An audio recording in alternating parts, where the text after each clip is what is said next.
Spanish explorers invade the Americas and bring with them the horse. First brought to the Caribbean islands, these animals reproduce and spread in the New World as fast as the wind. Horses have not been seen here since the Ice Age. Now they're back. It's as though the landscape has been waiting for them.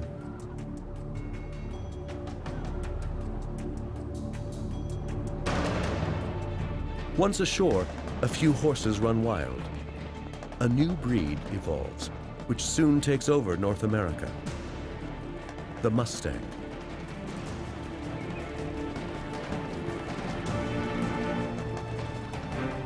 Within 300 years, they have reached the Central Plains and the Rocky Mountains.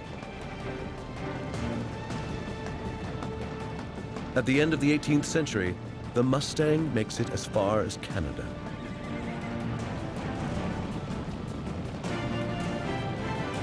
"150 years later, there may be 7 million wild horses in North America.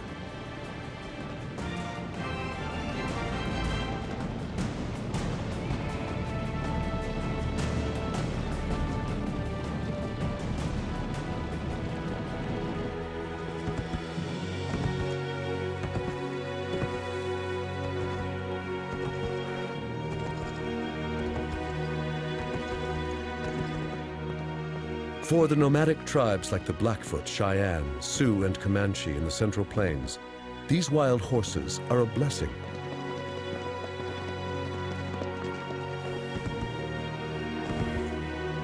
What they used to do on foot, fighting, hunting, traveling, they can now do on the backs of wild horses from Europe. It transforms their lives.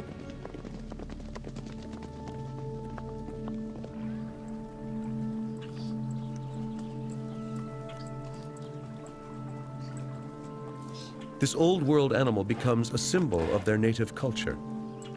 Although the horse once came from across the Atlantic, it is now an image of nomadic America.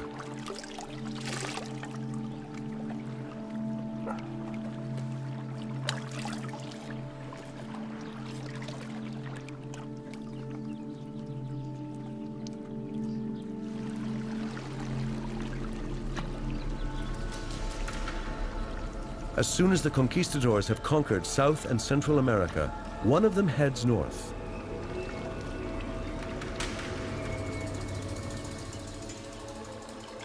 Hernando de Soto travels from Florida up the Mississippi River,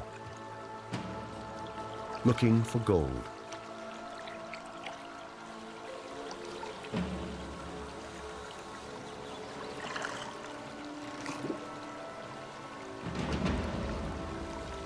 The Spaniards leave death in their wake, and something else they bring along to keep them alive.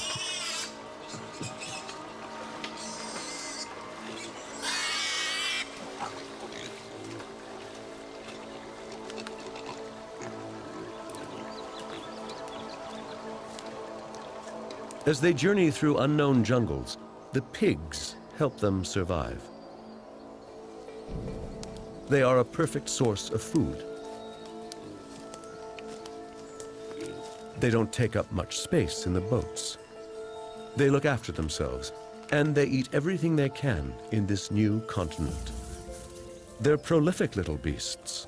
A healthy sow can give birth to 10 piglets at a time. When the conquistadors leave some behind, they will have an ever-growing food supply for those who come after them. The pigs are key to their survival.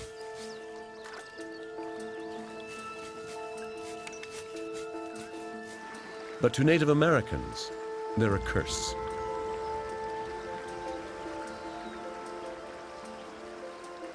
In North America, natives do not fence their fields, and their staple crop of corn is irresistible.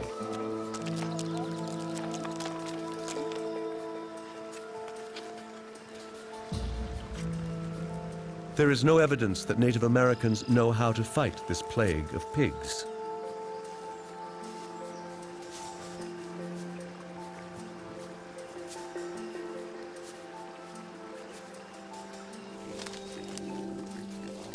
Soon European swine are eating the seeds and young shoots.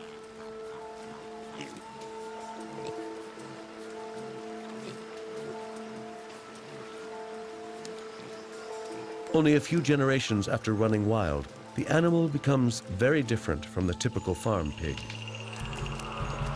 It grows tusks and gets bigger and aggressive. What began with a few pigs becomes a daily nightmare for the Native Americans.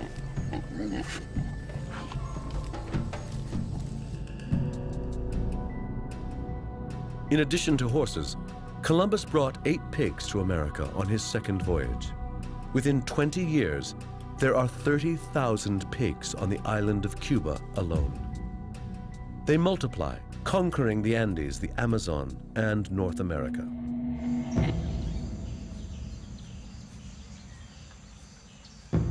But the Spaniard, his horse, and his pig would never have been so successful in the conquest of the New World without a hidden passenger.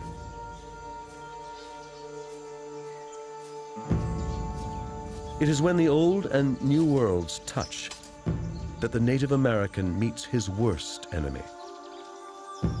A very black dose for the continent.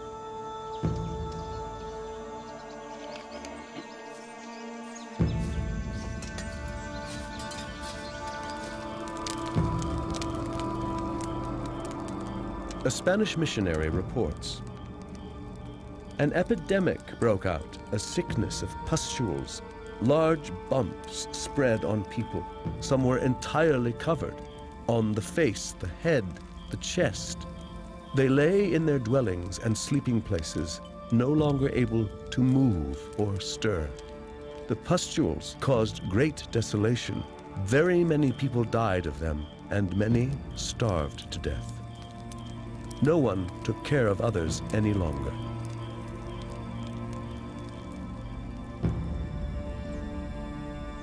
Deadly diseases contaminate both continents of the Americas.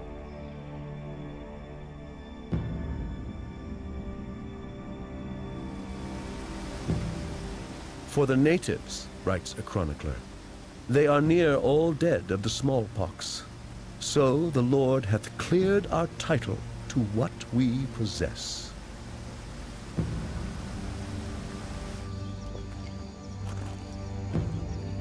To this day, scientists are still working to identify these diseases, to trace their paths, and count the dead.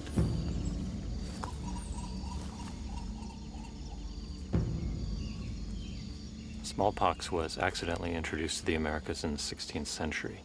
The smallpox virus is very hardy. In blankets that are used by smallpox victims, the scabs can live for weeks carrying the virus. And smallpox can also pass from host to host on board a transatlantic vessel until it reaches the Americas.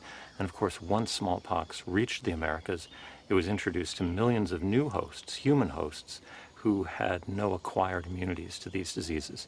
And so smallpox, together with measles and influenza, had a devastating impact on Native American populations. No one knows exactly what the mortality was. Conservative estimates are about 50%. It was probably closer to 90% or even higher.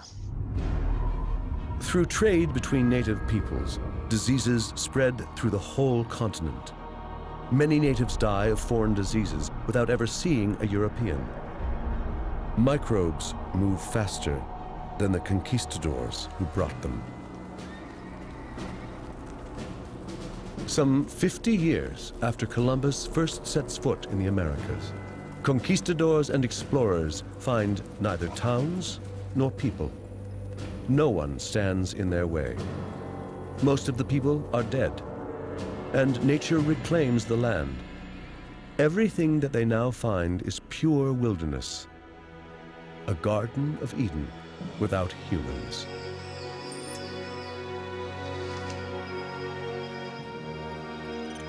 A thousand different kinds of birds and beasts of the forest, which have never been known, neither in shape nor name, and whereof there is no mention made, neither among the Latins nor Greeks nor any other nations of the world. reports a Spanish missionary.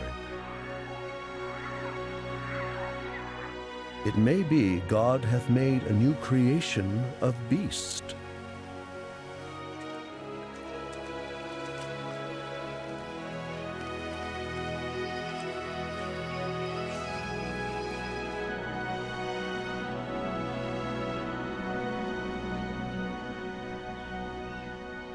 Explorers send exotic plants and animals, evidence of God's second creation, on the ships back to Spain.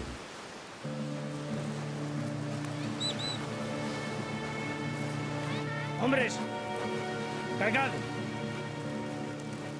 Corn, El ave al frente. chili, and pumpkins. Domesticated in the New World, unknown in Europe. Tomatoes and potatoes.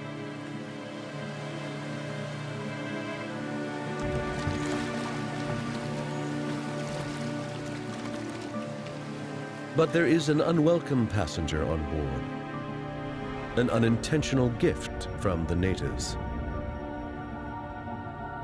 It will lead to death in Europe. It will spread in the brothels, in the ports and cities of the Old World. It will be painful. It drives its victims mad. And it can take a long, long time to kill. This is the French pox, or the Spanish sickness. Syphilis.